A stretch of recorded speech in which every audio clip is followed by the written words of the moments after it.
What's up, everyone? Hope you are having a kick butt Monday. It's a Monday edition of Zack Miller Live, and today we have a special guest, and I'm excited to bring him on in just a second.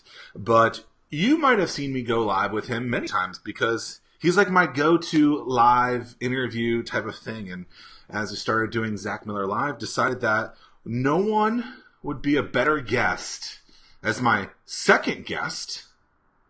This person is going to be the best second guest we can have. I mean, it's exactly what you should expect from a second guest. I mean, not good enough to be the first, and pretty good to be the second. So he's my good friend, and I'm excited to bring him on. His name is Chris Hill. A couple of things that he's done. He doesn't know that I did this, but I pulled out his book. He's the author of Making the Cut. Look at those shoes. And that's a pretty big knife. I would be terrified if that was me, but that's it. So I'm excited to bring on the author of Making the Cut and one of my good friends, Chris Hill. Are you ready, brother? Question I have is, who is guest number one? Well, if you were watching last week, his name is Jake Maines. He is the marketing director. I can't remember the exact title, but over at Array Digital. And so we were talking about market things. Had you scheduled a little bit earlier, Chris, we would have been able to get you on first, but you are so busy that you couldn't be the first guest. I can squeeze you in here today, buddy. Good, you can hear me? Yeah, I think it's great. Let me pull up my phone to see, if everything's working correctly, which I'm going to assume that they are. Let's hope that it is. I mean, goodness gracious, great balls of fire. I mean, if it's not, what's going on? So, Chris, when someone asks you, like, who you are, or you're at a networking event and you first introduce yourself to someone, what do you say? That I'm a chef, author, speaker. Now, instead of being in the kitchen every single day, a lot of the work that I do, connecting with folks in the industry, so that a lot of times means through my writing, but also doing, I have the chance to connect with a lot of people, and really the goal is to help folks get clear on what they're going to do in the industry and hopefully be successful doing so. Are you mad that you weren't my first guest ever?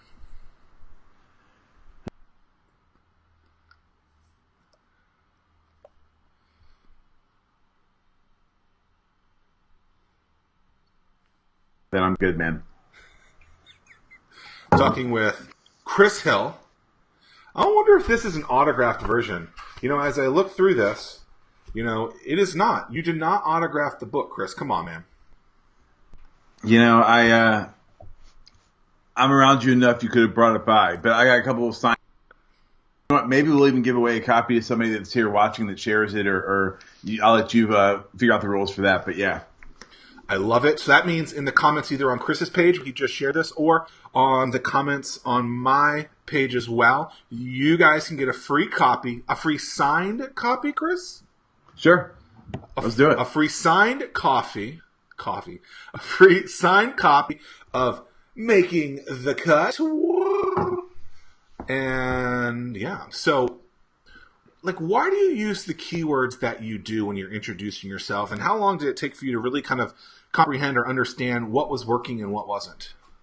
Well, I think have changed, over the last couple of years, and will probably continue to change over the next, couple years, decade. And I think that's maybe the goal for everybody is to, figure out what you do, what you like to do, what you're good at, and really figure out, okay, where is my niche within there, and then get really clear and figure out how you can, be the best in the world, what you do within that niche. Hopefully be always kind of changing, I think. If you get stuck just doing the same thing over and over, your message doesn't really change. Your audience might get kind of sick and tired of what you're saying, and you don't really, stay up to the trends with what's going on. So kind of avoid your question there as a good politician might, but I think it's really figuring out what the audience needs and maybe expects from me, and if I can deliver that in the way that I feel that they need, then I think that's kind of who I am. One thing that I think a lot of people struggle with is figuring out how to position themselves so that they can get to that next step with someone. And so one thing that I was looking at over the last few months or so, as I was kind of positioning myself for Anomaly, the new book that I going to have published by a New York publishing house. You guys can check it out. It's a great book. We're actually doing a Kickstarter right now for it, to everyone who is joining us so far. But positioning myself, and so I would look at a lot of people that I respected or trusted, and they had these really quick answers, right? So I was listening to like a Tim Ferriss. He just put out his recent book, Tools of Titans, I think it was called, or something like that. And so as I'm watching and consuming what these people are doing, he's like, I'm Tim Ferriss. I'm the whatever time bestseller. I also invested in X, Y, and Z, and I'm like a human guinea pig. And so when you're thinking about stuff like that, how do you leverage big wins to then put that in place, and not just the author and chef piece, and I can't remember the third word that you used, but how do you put big wins in there as well to give you kind of more of that instant credibility? Well, yeah, it's definitely when I'm in certain circles, will say, or if I'm trying to pitch myself a talk somewhere or to leverage some certain type of business, I'll definitely say, 2-time TEDx speaker. I've spoken at the National Restaurant Association, keynotes at the AC. So I guess it's really, you talk about like in terms of like an elevator pitch, right? Not just an elevator pitch, but I guess it's an elevator pitch, but right. So I'm like looking at like, how can I improve when I introduce myself to people? Because, for the people that are on here that are your following, they're like, who the hell am I? Like, who's this guy interviewing me? And so then I have to give myself instant credibility or do something to be the anomaly, right? So the WWE belt is something that is different, and people will be like, oh, that's interesting, right? So then you got someone like Roy who's saying, I love the WWF Championship belt. Absolutely. But what can I do then? So that makes me stand out. But now I need to do some sort of credibility check. And so for me, I go something like, I've been featured in Entrepreneur Magazine. I've raised money from the team that started the Weather Channel. I've been to the White House. Now I'm going to be a published author from a New York publishing house. Those are the type of things that you have to quickly get out there, I believe, and to get that credibility. Well, I think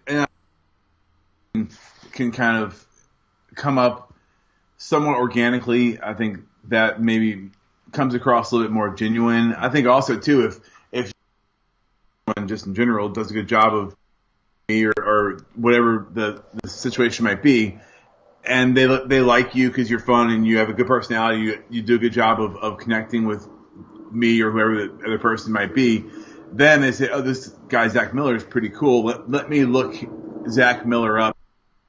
Then they go to your website and see he was featured in Entrepreneur. He's got this really cool company where they help figure things out, and he's writing this book called Anomaly. I think of kind of setting the stage, from it's kind of like I was listening to a podcast somewhere or reading something. I think it was on LinkedIn actually, talking about to give like the hard sales pitch. If you leave enough good blog posts out there that people can read, and you don't have to say, hey, this is where you can find me, or hey, I want to speak with you. I want to do your event. Can you let me know if you need anything else? They're going to do the research and they're going to find you if they want you. And I think it's your job to kind of just tell a good story of who you are. So one of the things in the book, you guys are going to get some deep dive info right here, is something I call like maximizing your profiles. And what I mean by that is making sure that when someone does exactly what you just said, that those profiles are ready to be all-star level, that are ready to get those next steps from you. So if you just create great content, but you don't push people down the right path, you're going to be missing them. And I think one of the things that I learned from you was when you did have that credibility check. Let me just share with you real quick. So Chris is a 2-time TEDx speaker. He wrote the book Making the Cut and is a world-renowned speaker, culinary awesome person for the culinary world. See, and I can tell it is because he likes it and he's grown a beard. But one of the things that really helped him get on the map is he wrote this really popular post on Medium that has more than 1 million views now. What's the total at now? Around different places, different languages. If I had to guess, probably 5 million or so. Okay, so 5 million views on Medium. He's wearing the Medium shirt. But one thing that he learned when he did this, and it took a couple of times to get this to go up and to actually hit that viral moment. But one thing that I thought was really interesting is that he's getting all these eyeballs on there, but did nothing to actually then share with them more and more later. And so there was no call to action, if you will. And so that's something that he shared with me, saying that he wished he would have done earlier as kind of a mistake.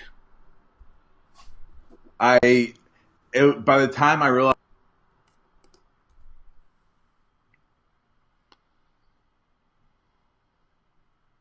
I'd already read it, versus if I had, hey, if you like this article and you want to read more, newsletter here, I probably could have gotten 5 up, but you live and learn. And at that point, I was kind of doing the writing. I was working. I was building the restaurant brand and my brand, so I wasn't really thinking of it in terms of a business as much as I would now. I mean, now I'm very intentional about what I put out there, but also kind of how it will connect with people. And if they want to read more, then I'll have maybe links to other similar blog posts. You could think if you have recipes, right? So if you have a recipe that people really like, hey, you might like this recipe also. And that kind of keeps them following. Or, hey, sign up for my newsletter and I'll send you out a new recipe every single week. Yeah, I think it's so important to, even if you don't have a business associated with these things, to use business principles, because the way that people consume and think is traditionally almost always through like a business. And so whether you're a YouTuber and you just want more subscribes, you have to think about what is it going to take to get that person to be subscribed. I'd like to welcome Golu. Sorry if I'm pronouncing your name wrong. Amber, Roy, good to see you. Wayne has put his name in the hat. He owns 2 small restaurants, Wayne Powers, and he needs all the help he can get. Wayne, you should subscribe to my channel. You should subscribe to Chris's channel. We both are going to provide you with a lot of help with that. Gregoria, Mars, hope you're well. He's a big fan. Roy would love to read the book. He's put his name in there. Sweet. So if you guys have questions for Chris, just hit me up throughout, and we'll do it. So, and if you guys want a copy of the signed book, I'm going to pick one of you at the end of this and give away, not this copy because it's my copy, but yeah. Send you one. We're going to send you one. So the book, it was a culmination of a lot of content. I'm looking at it right now. Oh, whoa. Nope, I lied. I actually thought you signed this for a second. Nope, that's just a digital version. I was conned. That was so misleading. So when did you kind of decide that, hey, a book is something I can do, and break down from the content perspective of like where you were in this life? Was it after the Medium post? Did you have, how many conversations have you had? Because a book is no small task. Yeah, so it was after the Medium post. So I had, at the time, I probably had 80 or 90,000 followers on book. So I knew that there was people out there that were connecting with the message. So that was the first thing that I knew. All right, well, if I put this out there, I know at least more than 3 people will buy it. So I knew it would at least be worth my time in some capacity. I ran. So how do you know? So how do you know that people are going to buy it, though? Right. So you just said you knew that more than 3 people were going to buy it. How do you know that? Well, I guess. No. But my newsletter was slowly growing as well. So I had people that were also, and they were opening my newsletter. So I knew people were actively engaging with the content that I was putting out there. So I knew that the more that I was doing, the more people were actually getting engaged, and that number was growing. Now, if the book was more than books, $10 or $20 or $30, if it was $100 or $200, I'm not sure that I could have answered that question, that knowing that people would buy it. But knowing the price point, knowing that, okay, this is something that people have also gotten a lot of benefit from, a lot of my writing, from my talks, my stories. I think a lot of them felt like, I trust Chris to put something out there that I'll really appreciate. So you're making a couple of assumptions on your part that okay, I have this following of, close to 6 figures of people on Facebook. You're getting messages from people. You're having conversations with people, and for $20, you think that you can get that sale. Yeah, I think so. Well, let me now, because we'll go a little to a street here. For you, what was the impetus for deciding to, okay, you know what, we're going to do this book? This is the show where I ask you questions, not where you ask me. Gotcha. Well, it's okay. I'll answer it. So yeah. So I believe that reflection is something that's really, really important. And to me, reflection is just looking back at things and understanding scenarios and understanding why something might have gone the way that it did. And we're not on split screen too, by the way. I don't know if you're watching. Oh, cool. So to me, reflection is really important. And I was looking back around September, October of last year. And actually we just, we're doing an update for the Kickstarter. It's one of the things that they ask you to do. And so we're doing an update. And one of the things that we're going to talk about is the timeline of how we got here. So in 2015, the business is about 5 years old at that point, 5 or 6 years old probably. And we started doing this content around actually teaching people how to kind of be seen or get exposure. And then we did that a webinar that I've seen. Right, so a webinar or on some sort of in-person piece. And we did that for about 2 years, and thousands of people consumed that. We would do it live. Sometimes they were recorded, but thousands of people were there, and it was clearly free. For free. For free. It was clearly the thing that so many people wanted and continue to ask. And I would say that question has been asked in various different ways, tens of thousands of times. And so I'm sitting reflecting, and I'm like, we keep getting the same question over and over again. What are we going to do with it? And so the idea was, let's do a super big deep dive on the concept, and let's just start doing it. And so we basically had the content already produced. It was just putting it all in one place forever that was bound, like a book. And so what's interesting is, I'm having more conversations with people. I'm trying to not be as local, if you will. I want to be more of a global or a global brand, basically.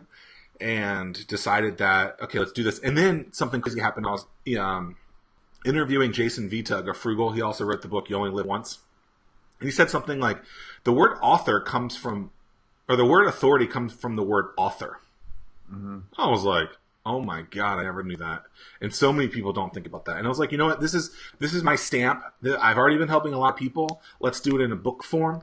And decided, kind of then to do it. And then the process is obviously getting, are you going to self-publish? What are you going to do there?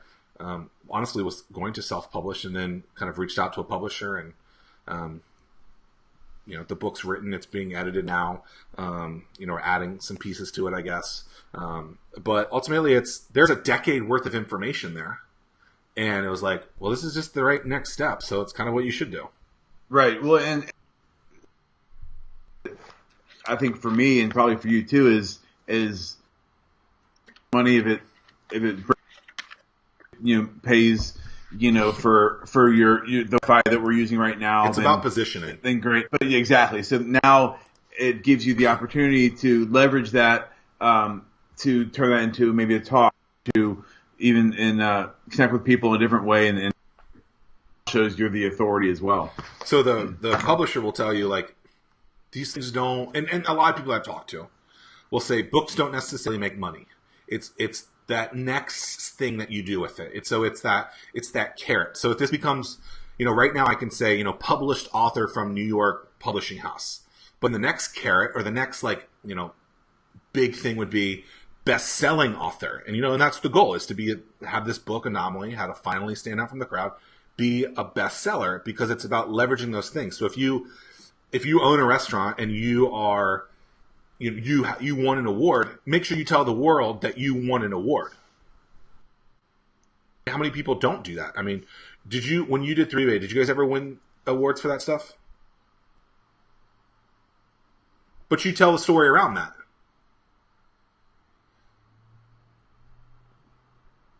A certain sense of... so important. So we are here, Zack Miller Live, episode 11. Thank you guys for being with us today. Wayne, Roy, Pam Smith, hope you guys are all doing well. We're here with Chef Chris Hill. He's the author of Making the Cut, What Separates the Best from the Rest. I'm going to open up a page and just start reading it. What do you... We're talking about a second ago, too, though. People get kind of caught up in the best. Why can't I read a cut? Well, I wanted to read some of your book. Oh, you can, yeah. While you're finding that. You know, are you going to be upset or disappointed if you become a bestseller? I don't know. I mean, what if you sell 10,000 copies? Sure, that's with Making the Cut, which you were just holding up. I sell, aside from the first, when I was really pushing the PR behind it, I sell more books now than I did, almost coming up on 2 years now for the book coming out.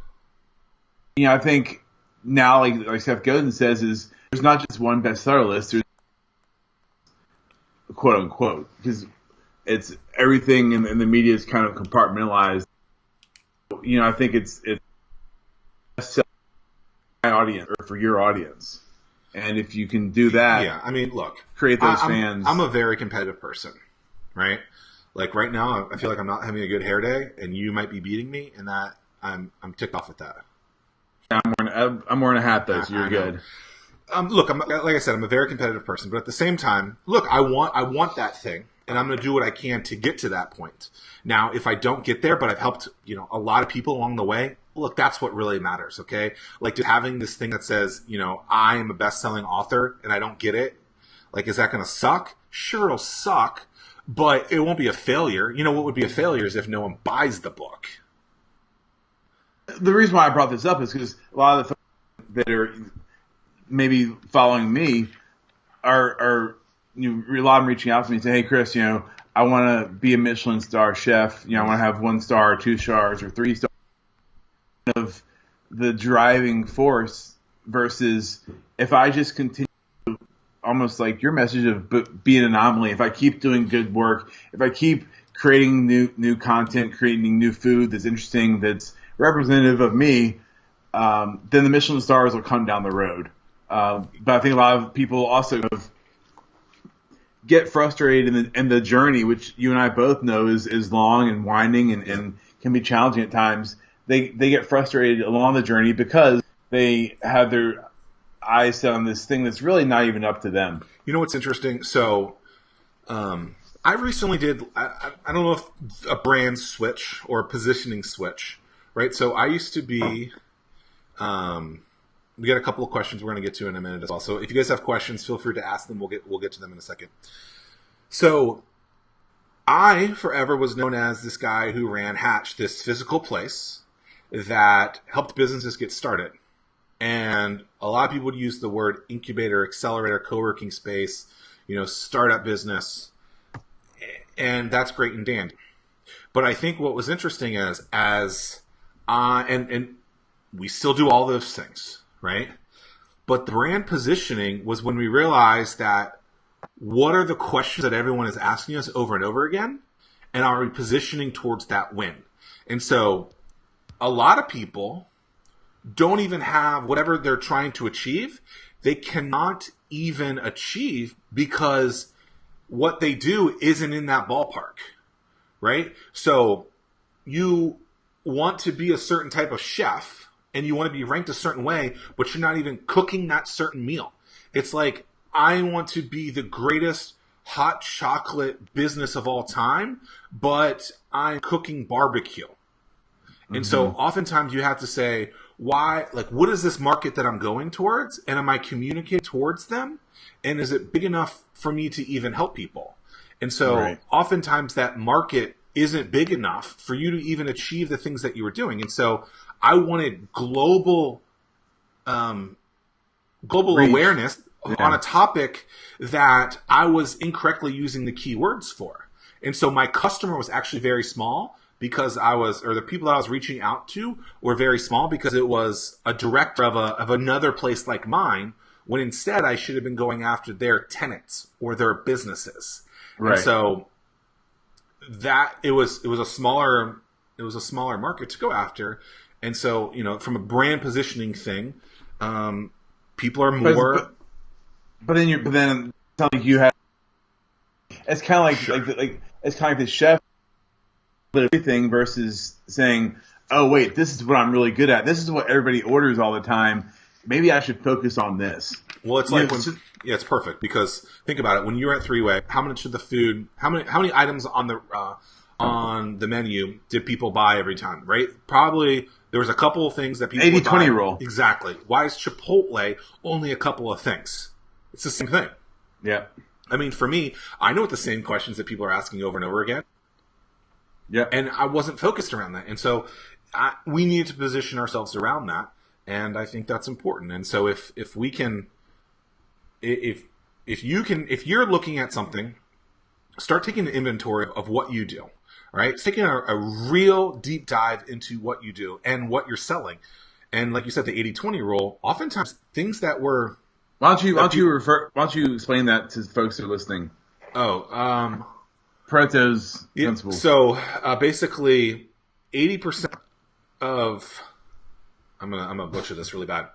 So 80% of the stuff is done by a few things, where 20% is like the 80%. I'm really butchering it. You do it, Chris.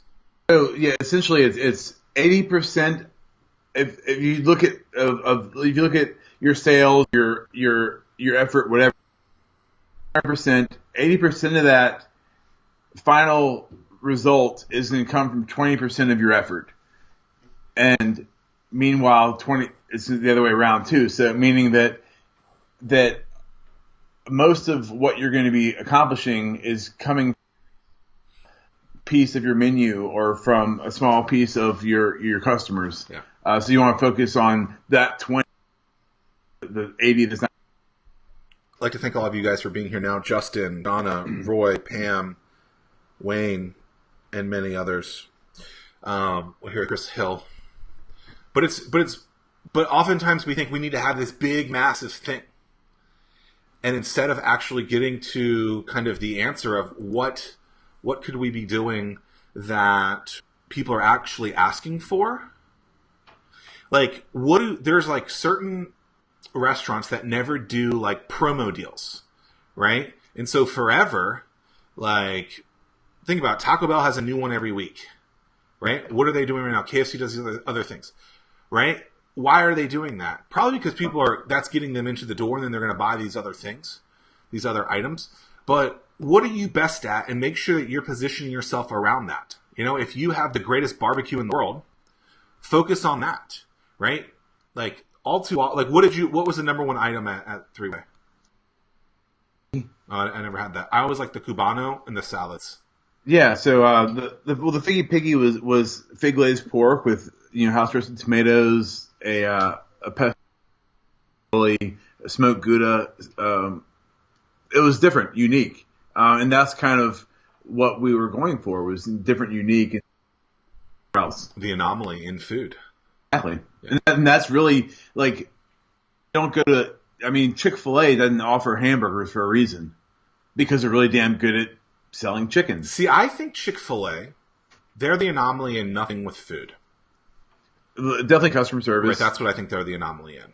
Right? And so because their food is the same from Sodexo or whatever it's called, right? Wherever they're getting their food from. It's the same as McDonald's, right? And I'm not saying that their food isn't better than McDonald's or other places. I'm just saying that what people remember about them is their customer service. It's thank you, my pleasure. Right? And the cleanliness of that, right? And then, start thinking about words. So when you're trying to figure out, okay, what could I be the anomaly in?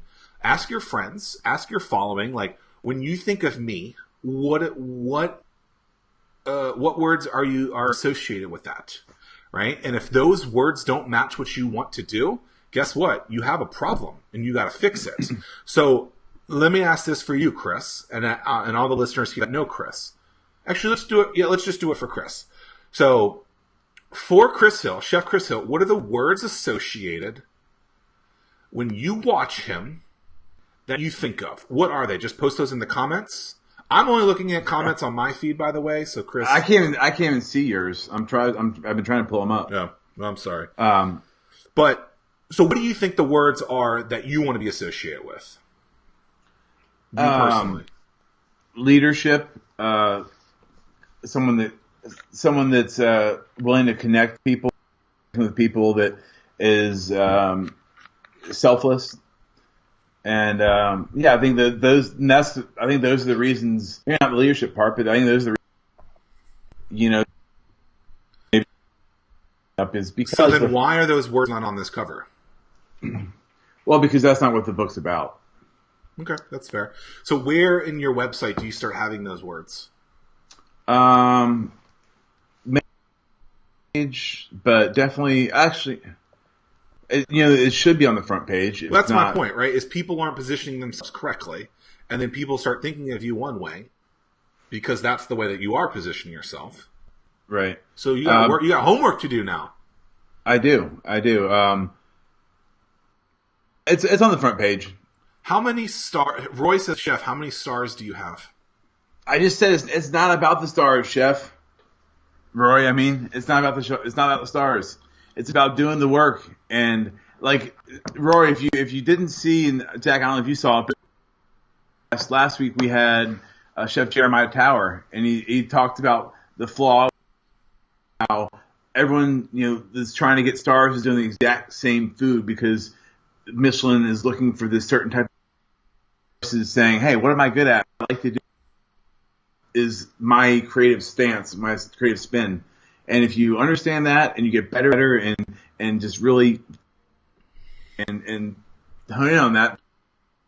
Here's why. Because it's easy to look at why someone else worked, right? This is something we actually talk about in Anomaly as well, is where, when you don't know what to do, what do? You follow someone else, right? And I understand that concept.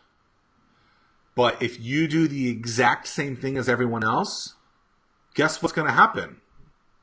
What do you think, Chris? You're going to get lost in the shuffle. And no one's going to find you. And so if you want to be seen, I know Donna was talking here a second ago, or just was on here a little bit ago. She lives in my town. They have amazing burritos. And tacos. Asian, Asian Mexican, Asian Latino flair. And they were a big, bold brand, right? Even though there might be dozens of food trucks, everyone's like, oh, this is what a food truck is. They were different in their branding. They were different in their food. They were like a bold thing. And saturation, exactly, Wayne. Like, it's okay to go into a busy industry. It's okay to go into a busy place. It is not okay to go to those places and do the exact same thing as everyone else. If you are like, if that's what you do, you will lose because someone else has already figured that out, right? Someone else has won for that. And actually, I think you can make your point, but I want to say something else about you because I know you do this really well. So what do you want to say? I agree with you. I mean, that's the reason why they're able to sell $4 tacos. I can get a 89-cent taco. Sure. That's not the point. The point is them, and that's what's going to give somebody the maybe I should go to these people instead of these people. It's like Seth Godin says, is if you don't have a way to distinguish yourself, it's a race to the bottom. Oh, yours is $2. Oh, mine'll be $1.98. Yeah, it can't be about the money. $1.98, right? Yeah. And so I think people are kind of looking at the map. Oh, this is exactly what you need to do versus having a compass, which is a compass says, hey, I know I want to go this way, and along the way, I'm not quite sure how to get there, but I'm going to figure it out. There's a difference between having a map on like things that you need to do. So like when you start a podcast, here are the things that you're going to have to do. Get a microphone, sign up for a place to host it, find a name, things like that. But what are you going to be on the Anomaly in that? And one thing that I really respect for you about this is you and I have probably known each other 3 or 4 years now, and before maybe 5. Maybe 5. I think how like you know of someone, but you don't know them type of thing. So I used to be like, so what do? You just create content around like food, like that, and you were like, no, that's what everyone does. I do this. Right. So what is it? I talk about the pain points and the challenges of the industry.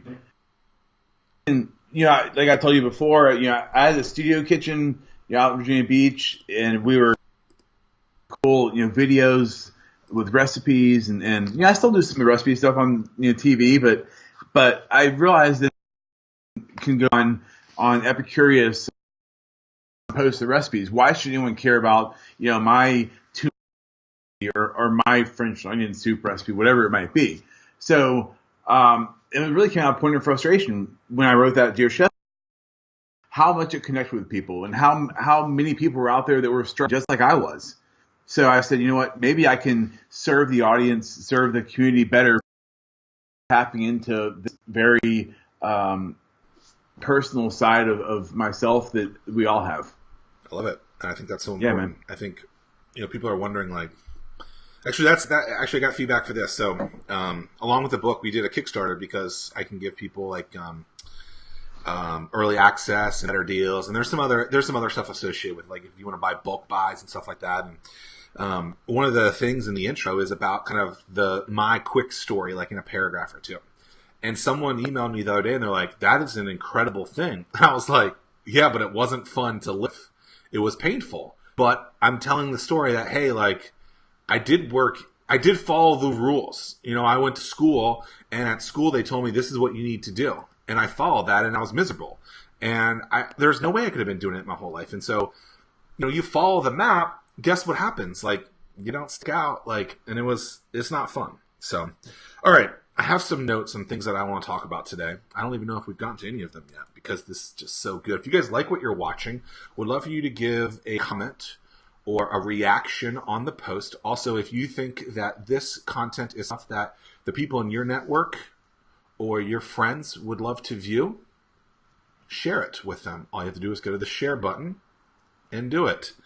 And we're giving away a book. What? Shares it? Is that what We're said? giving away a book, a signed book right here. If you're listening to this at a later time, the book probably has been given away. But if you reach out and comment, maybe we'll give you, I don't know. Give you a digital version of it. Ooh, it's like Oprah up in here. You get a book. You get a book. You get a book. You get a book. You get a book. I can't wait to pull that piece out. That's going to be hilarious. All right. We're here with Chris Hill, Zack Miller Live, episode 11. Episode 11. Yeah, episode 11. So this is the first. You're the second guest. I do a live every day now. That was something I just started. Gotcha. Okay. What content? How do you decide what content to create? Well, I'm very grateful for the fact that I have a good sized audience now. Folks. I can post something and I'll get a lot of responses within a very short amount of time, which helps.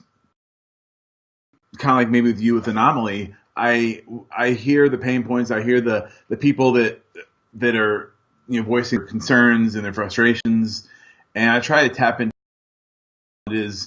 It's usually around half dozen things, and I kind of tailor the message to fit into one of those kind of little pieces of the puzzle. But it's really from listening. So what type of questions are you asking them then?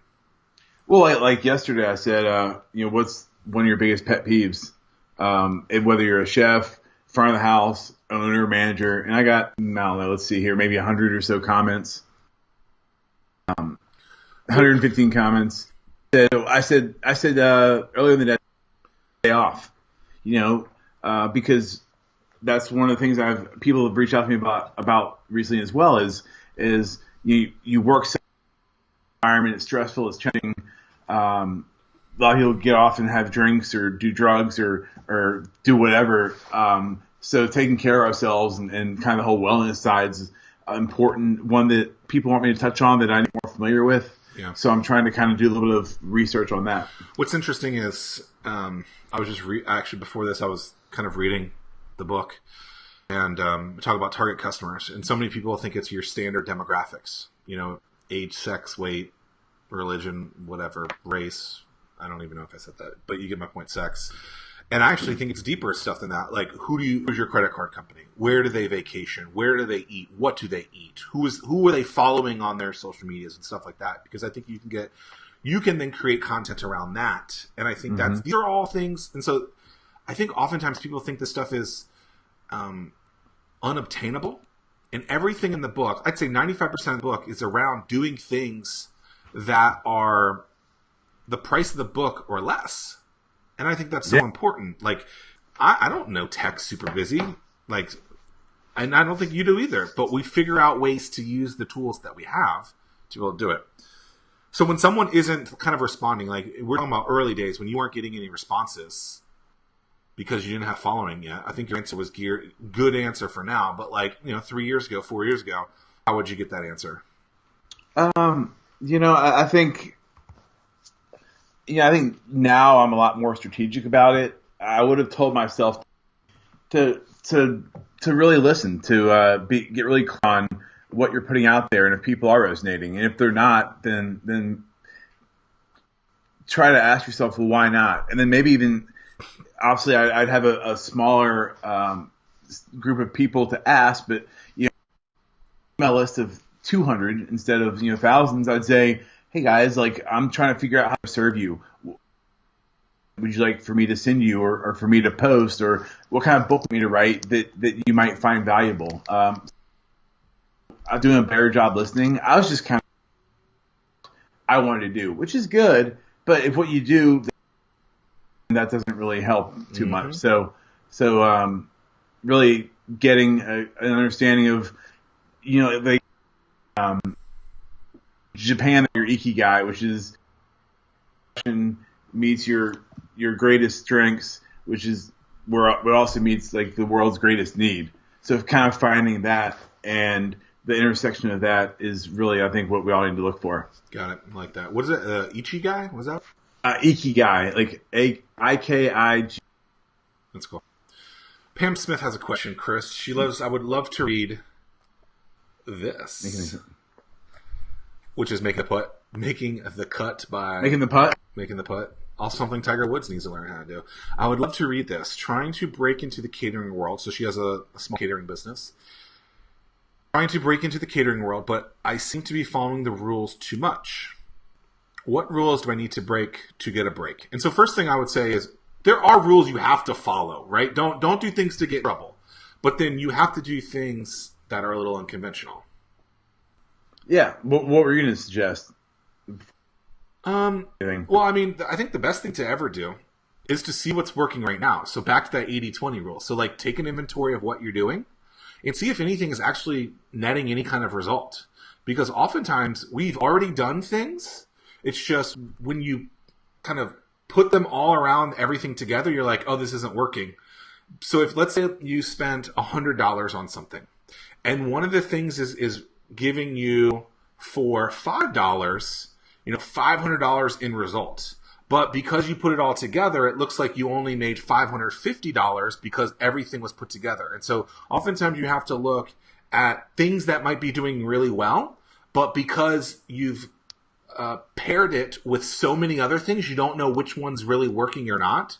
And so that's why I think you should go into your inventory and say, what am I doing right now that actually could be that seems to be working? And if I was to remove some of the money or attention from these other things and put all that into this bucket instead, what that result could be. And so oftentimes I think people they're doing 10 things and they're like, okay, none of this is working, when actually something in there is working, even if it's at a small piece. But they're not understanding and analyzing that because they're looking at all 10, not the one that's actually making a difference. Right. The lower averages from the rest of the efforts down. Mm-hmm. Yeah. So one thing I think we have the fortunate of living right now is we can create like Google Forms and ways to connect with people. I'm not sure where you are in the process of your company, but I think it's really great because you can still where you want to direct message in your menu. So I would ask people that have maybe been your clients before, your family and friends.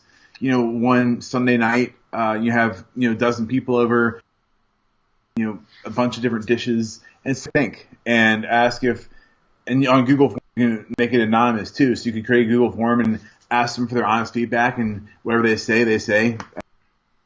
thing I think can help you what you want to do. One of the other things you can do is hop on Google and do some Google searches for catering companies.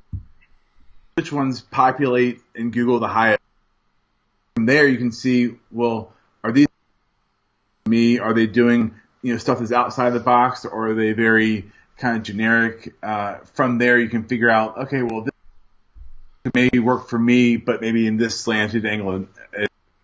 You can't do the exact same thing as someone else, and so Right. if you do, and they have big budgets, right? So like when someone's like, "I want to become the next Facebook," I go, "Well," and that question isn't as much as it once was, but I'm like, "Do you have basically the budget of infinity and every resource known to man?" And the answer is always no. And I say, so then you cannot do that, and you can't try to be that. So you have to figure out ways as to what your little thing is and how it can be seen by a lot of people. And so all too often people go, well, Facebook, is this, $100 billion business, and that's great. And I want that too. But what do you really want, right? Like, so that's another, like, of the first question I say, like, how much money do you want to make? And sometimes people are like, I want to make $50,000. Okay, then you don't need to be making Facebook billions of dollars. So start thinking of this conversation a little differently. Instead of to make $50,000, right? Let's say you do a series of catering and you net 10 grand each time. That means you need to do that 5 times. Right. That's very different than trying to get 2 billion users on Facebook.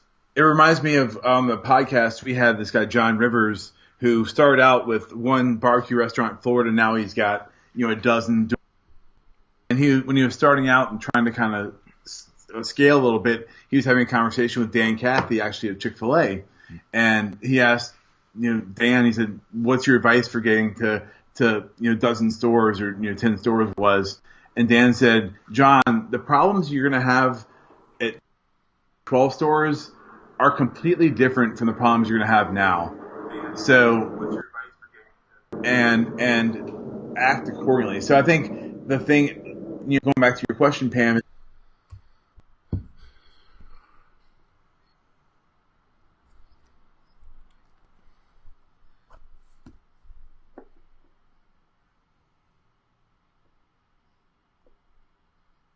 For free, or the just kind of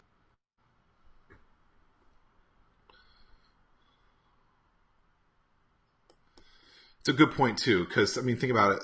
I want to be like Subway. Well, there's 45,000 Subways in the world. Like, do you want to be that big, or do you just want like 2 locations, 1 location? Like, don't try and be that.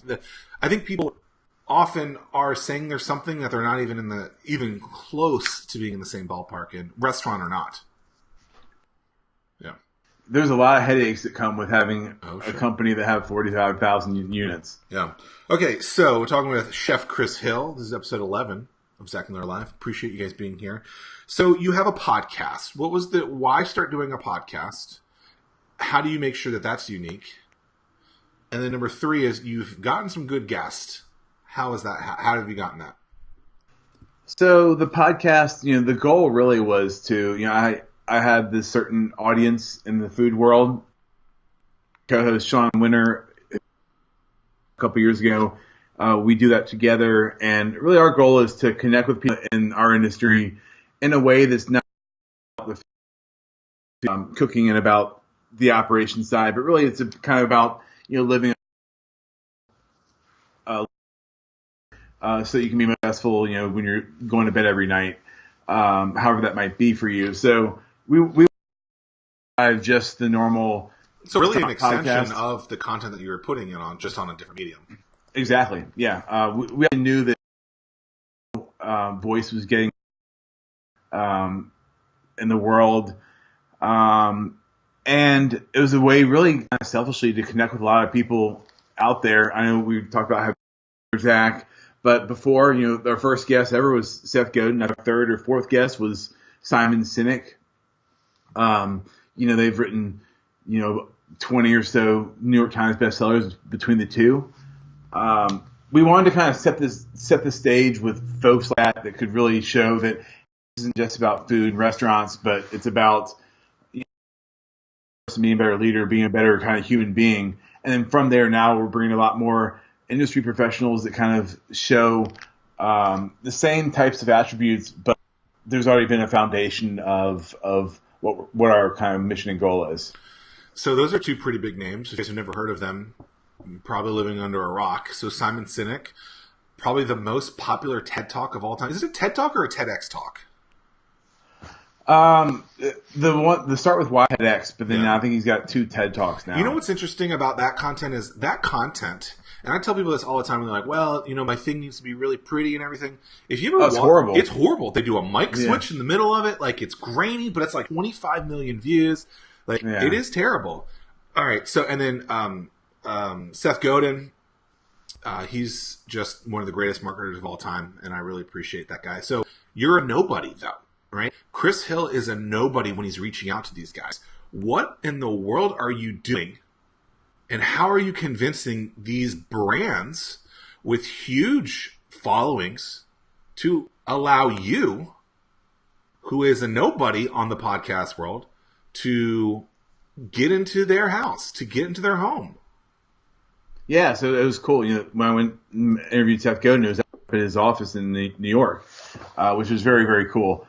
I think for folks that we're connecting with, I think their goal is to connect with people, share their message, what they're doing, and for us, we would be hopefully tapping into a completely different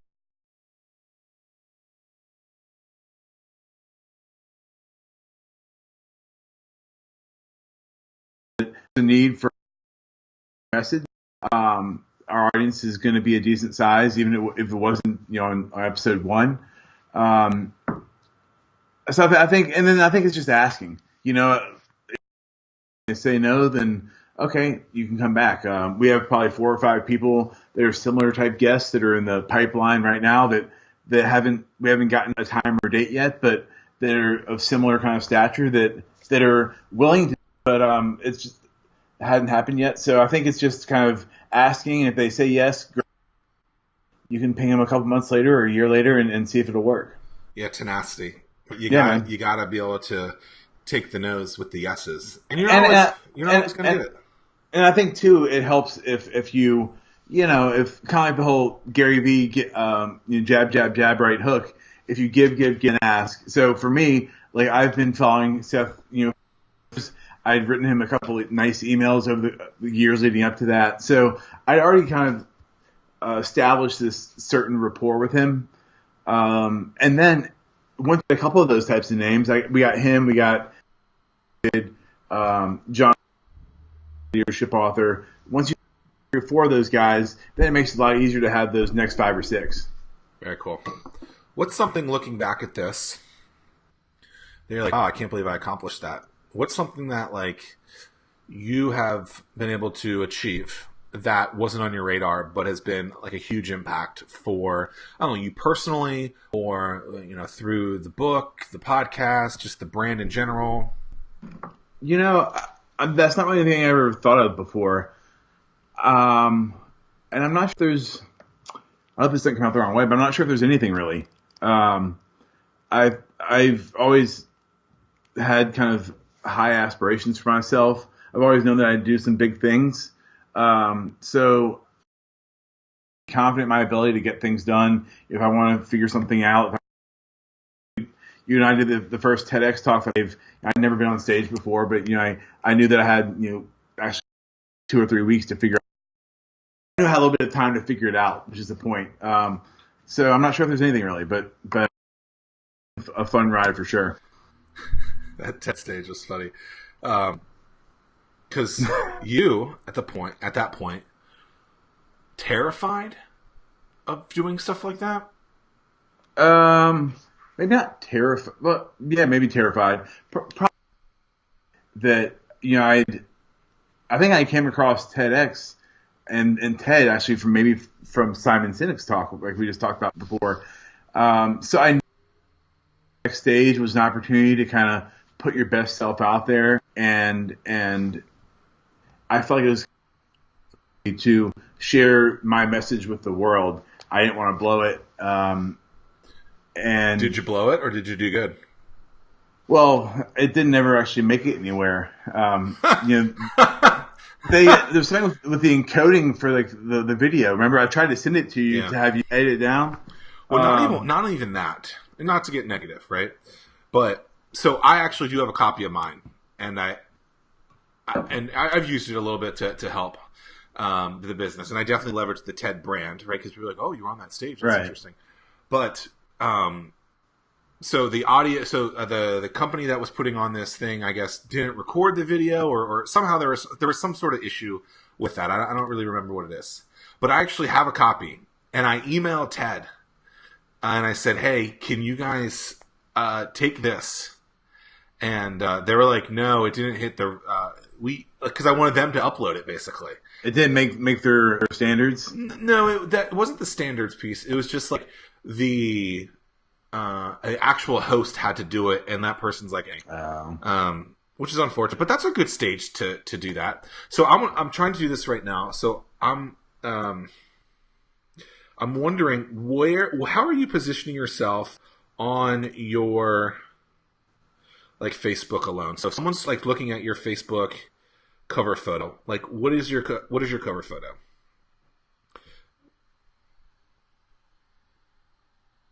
You can swipe to the left and to the right.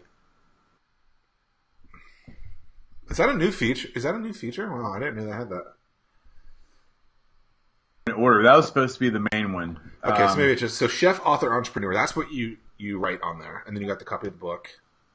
Yep. So yeah, I think that I'm connecting with the food industry in a different way. That's cool. That's kind of my goal for if someone wants to see any post. That's mine now. I just changed it. Yeah, yours looks good. I like put that. Some images. I actually So here's a way that like you can steal something but give it your flair. So I saw Grant Cardone. I saw his cover photo and I was like, oh, that's cool. I don't have as big wins as him, but I like that style. I think I can leverage that piece. Yeah. To get that instant credibility. That's what his is like, essentially? Kind of. Mine is, I mean, in theory, there's similar things where it's a couple of images and then it's like big wins. Where mine is, a couple of pictures and some big wins. They're not like exactly the same style in any kind of way, but it's saying, okay, that's interesting. Like maybe I need to do that. Because before it was just a picture of me like highlighted out and like, hey, which I do love that picture though. Roy says, first Wayne says going from 1 to 2 is a challenge. Absolutely. I remember a few years ago I was trying to scale the business and I just never could hit the scale the way that I thought it should. But now looking back after I reflected, I think that maybe there's some reasons why. Roy says, and Roy, thanks for being here this whole time. Wayne as well, Pam as well. Really appreciate it. I know Chris does this too. Chris does as well. Chef, what are your major influences in your life? And start with Zack Miller, right? Making sure that I'm a huge influence to you. Oh, Zack. I mean, our friendship has been great over the last couple of years. You've been a solid rock to kind of bounce ideas off of. Business, and especially having somebody outside of the realm of restaurants. I think it's good. I think it's probably good advice to give anybody is find somebody doesn't have a horse in the race. Yeah. That has kind of outside perspective. Aside from that, my family is really big. Aside from that, people that maybe you could follow online. I'm in Sinek actually. They're probably my two favorite. I love John Taffer's message. I love what David Chang's doing. John Taffer's cool. He's really very cool. I've watched that one keynote probably 5 times.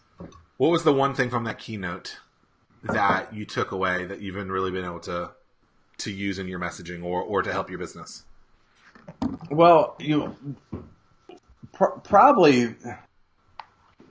I mean, I just like his whole idea of like if it's not working, you can blame it on someone else, but somebody else at some point somewhere else, down the road somewhere. So if you're making excuses and blaming it on the economy or construction or competition down, kind of fooling yourself. And once you kind of take ownership of failures. Take ownership for your actions and where you're coming falling short, then you can own your success too. Vova says, "Good evening, Chef Chris. You're cool, awesome." What's up, buddy? So I think the heart of that message is you have a revenue problem, not an expense problem. That's so powerful stuff. Chris, how do you want to end this thing? I don't know. You tell me, man. Time flies. Having fun. Of course, it was fun. You're with me. We're about to give away the book, Making the Cut. Chef Chris Hill. It won't be this one because it's not signed, but Chris is going to sign it and send it to you. Chris, pick someone that you see and that you want to get the book to, and then reach out to them afterwards and get their address. What I'll do is I'll take all the names that have left. Okay. Do a random giveaway. That way, it's fair and perfect. One thing. And if you're watching this at a later time, still put your name comment, and then maybe we'll get you a different kind of price. What were you gonna say? I was gonna say for everyone that's still watching about Anomaly and where they can find it. Look at you giving me a plug. So I just got a book deal with the New York Publishing House for my book Anomaly: How to Finally Stand Out from the Crowd. And at the same time, I launched a Kickstarter associated with it, and we'll put that in the show notes as well. And what's cool about the Kickstarter is you get early access and some really strong deals. And so I would be forever grateful if you guys do that. But more importantly, check out Making the Cut with Chris Hill or any of his content, because honestly, like, someone asked me the other day, like, who are people that you follow in your own town? And there's not many people, right? But you would definitely be one of them. So I appreciate your time today, buddy. You as well, man. It was a lot of fun. Let's do it again soon. When is that beard going? Probably in the next couple of days. There you go. Are those whales behind you something you're trying to... did you kill those? You like that?